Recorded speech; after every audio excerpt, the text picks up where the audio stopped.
Melissa. I'm Karen Wyman, the Director of Prevention and Intervention at the Maine Coalition to End Domestic Violence. Great. Thanks, Karen, for being here. So, what I'd like to talk to you a little bit about now is how you think about and how you've seen providers in Maine sort of put into the groups the role of feelings, right? How should we think about feelings? How do you sort of think about them? What have you seen happen about that in the intervention program groups? Yeah, feelings come up a lot, and there's sort of this old and longstanding conflation of domestic abuse with poor emotional regulation or a lack of anger management skills. And we really see that as a separate thing. That feelings exist for us all. There's nobody among us who hasn't felt angry, stressed, frustrated, irritated, annoyed, even with our partners, right? The person we love the most in the world. And but how we respond to those feelings is really different. And for the men in intervention classes here in Maine, one of the things that we see is that their feelings towards their partner get used as an excuse to justify their behavior. And so one of the things that I think is happening is that they're telling themselves some kind of story based on their beliefs, right? Like, this is happening for these reasons, so I have the justification to take this action, right? And I can look for evidence in my feelings. I feel mad, I feel frustrated, maybe I feel scared or Hmm. anxious. And so I think that's where we see it, is that feelings exist for all of us. They don't cause abuse and violence, but sometimes they are used to justify abuse and violence. Yeah, and so Karen, I think that's why, and I've heard you talk about this before too, about why we often don't talk about feeling sort of an isolation of beliefs, right?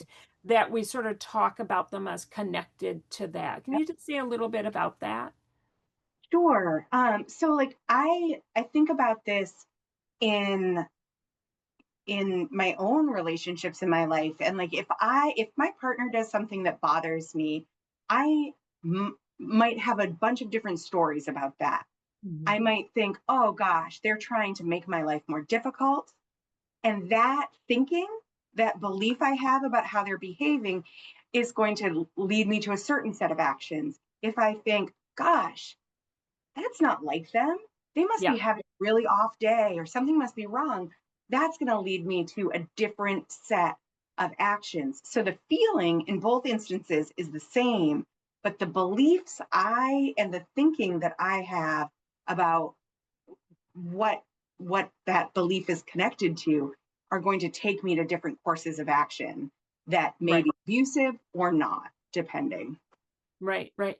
Yeah, and I think, Karen, that also, in part, sort of how we sort of think about this is that, would you agree that it's not naming how we feel in the moment in and of itself is not enough, is kind of what you're saying? Is that a way you might say it, or do you want to say more about that? Yeah, I mean, I think that naming emotions is something that can be challenging, particularly for men in our culture. We do not live in a culture that supports a great deal of emotional awareness, and it doesn't explain it. It doesn't do the whole job, right? Like, if if I'm frustrated with someone, I can say I'm frustrated over and over and over again.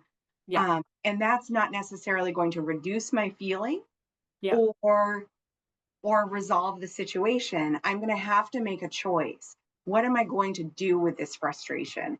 Am I going to corral my resources and respond respectfully and with integrity to my deep beliefs and to my like best possible version of myself, or am I going to tell myself something to justify harm to another person? yeah. Karen, I recently interviewed some survivors, and an example I'm thinking of is a survivor who talked about how she was actually in the hospital and she was giving birth, right? And when the medical staff was in the room, he was so kind to her and so nice.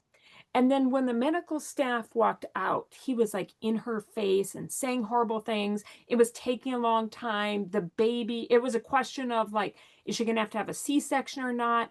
And she described it as like in her face saying, you need to push that baby out. You know what I mean? Like, because you're going to cost us so much money if you have to have a C-section.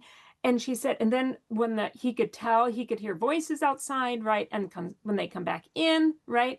And so I say that sort of like as an example, because what I've heard survivors say is that their abusers are able to manage their emotions, emotionally regulate when they need to, right? When a system or an institution or other people are there, they're able to do it in other places, like at their work, or if somebody cuts them off on the road. Just any sort of reactions or thoughts about that from your perspective? It certainly aligns with what we hear, that somebody can somebody who is abusive can appear to be in a state of quote uncontrollable rage, and then a knock comes at the door, Yeah. and all of a sudden they're remarkably capable of composing themselves and appearing calm, reasonable, trustworthy.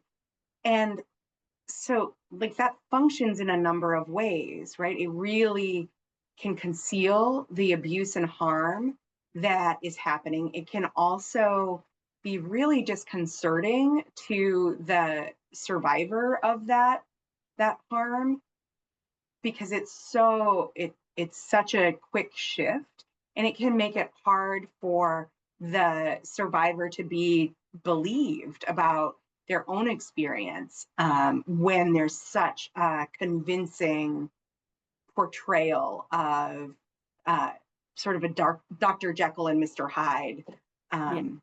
dichotomy. Right. Yeah. Well, thank you, Karen, for talking about this role of feelings in our work. It's been very, very helpful. Thank you, Melissa. I appreciate the opportunity. Yeah, thanks.